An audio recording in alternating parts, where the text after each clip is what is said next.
Welcome back to our channel. இன்றைக்கி நம்ம பார்க்க போகிறது தட்டு இட்லி. அது எப்படி பண்ணுறதுன்னு பார்க்கலாம் வாங்க.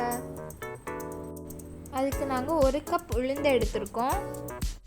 இப்போ அதை நல்லா கழுவி தண்ணி ஊற்றி ஊற வச்சுக்கோங்க. அதே கப் அளவுக்கு 4 கப் இட்லி அரிசி எடுத்துக்கலாம். அரிசியை நல்லா கழுவி எடுத்துக்கோங்க. இப்போ அரிசியும் உளுந்தையும் ஒரு 5 மணி நேரம் ஊற வச்சுக்கலாம். உளுந்து ஊற வைக்கும்போது கொஞ்சம் வெந்தயமும் சேர்த்து ஊற வச்சு அரைச்சிக்கோங்க. அடுத்து அரிசியும் அரைச்சி எடுத்துக்கலாம்.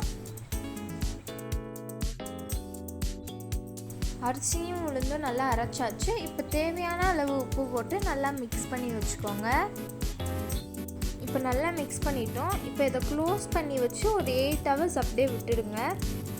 இப்போ 8 ஹவர்ஸ் கழித்து மாவு நல்லா பொங்கி வந்திருக்கு. இப்போ தட்டு இட்லி பண்ண ஆரம்பிக்கலாம். அதுக்கு இட்லி சட்டியில் கொஞ்சம் தண்ணி ஊற்றி ஸ்டவ்வில் வச்சுக்கோங்க. இப்போ இதில் தான் நம்ம தட்டு இட்லி பண்ண போகிறோம். ஃபஸ்ட்டு இதை ஒரு தட்டாக எடுத்து ஆயில் அப்ளை பண்ணிக்கோங்க. இட்லி மாவு ஒரு 1.5 கரண்டி ஊற்றிக்கோங்க. ஃபுல்லாக ஊற்ற வேணாம். இந்த மாதிரி எல்லா தட்டுலேயும் ஊற்றி எடுத்துக்கலாம். நம்ம ஊற்றின 5 தட்டையும் அதில் செட் பண்ணி வச்சுக்கோங்க. இப்போ தண்ணி கொதிச்சிடுச்சு. இப்போ அதை உள்ளே வச்சு வேக வைக்கலாம். இதை மூடி போட்டு ஒரு 10 நிமிஷம் வேக வச்சுக்கோங்க. இப்போ ஓப்பன் பண்ணி பார்க்கலாம். தட்டு இட்லி ரெடி ஆயிடுச்சு.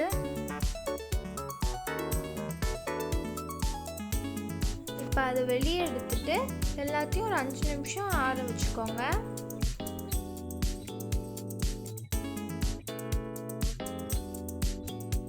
இப்போ சாஃப்டான தட்டு இட்லி ரெடி ஆயிடுச்சு. இந்த வீடியோ உங்களுக்கு பிடிச்சிருந்ததுன்னா லைக் பண்ணுங்கள், ஷேர் பண்ணுங்கள், சப்ஸ்கிரைப் பண்ணுங்கள். பக்கத்தில் இருக்க பெல் ஐக்கானை கிளிக் பண்ணுங்கள். அப்போ தான் நாங்கள் போடுற வீடியோஸ்லாம் உங்களுக்கு வரும். பாய்.